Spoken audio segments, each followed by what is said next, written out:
Show show শব্দের পর মুহূর্তেই আকাশে ছড়িয়ে পড়ে ধুলার মেঘ। কয়েক সেকেন্ডের অস্পষ্টতা কাটতেই ভেসে ওঠে ভয়াবহ বিস্ফোরণের দৃশ্য।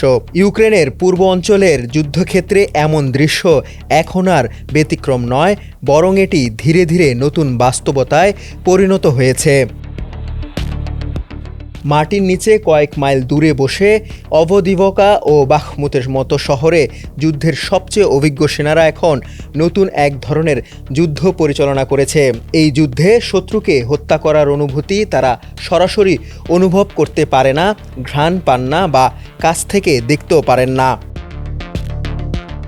ইউক্রেনের পূর্বাঞ্চলে রাশিয়ার সামনের সারির 3টি লক্ষ্যবস্তুতে 6টি বিস্ফোরণ ঘটাবে এই মিশন। তবে মাঠে কোনো ইউক্রেনীয় সেনা সদস্য থাকবে না। এর বদলে গেমারের মতো চেয়ারে বসে পুরো লড়াই নিয়ন্ত্রণ করবেন তারা। ওপর থেকে নজরদারি ড্রোনের মাধ্যমে সব পর্যবেক্ষণ করা হবে, আর পুরো অভিযান পরিচালিত হবে বিশেষায়িত লাইভ স্ট্রিম নেটওয়ার্কের মাধ্যমে। কয়েক মাস ধরে জনবল সংকট এবং যুক্তরাষ্ট্রের সহায়তা নিয়ে অনিশ্চয়তায় ভুগতে থাকা ইউক্রেন এক অবিশ্বাস্য পরিবর্তনের মধ্য দিয়ে যাচ্ছে। তাদের যুদ্ধের একটি বড় অংশ এখন চালকবিহীন। রোবট, ড্রোন ও দূরনিয়ন্ত্রিত ট্যাঙ্কগুলো একঘেয়ে ও ক্লান্ত রুশ বাহিনীর বিরুদ্ধে নতুন সুবিধা এনে দিয়েছে।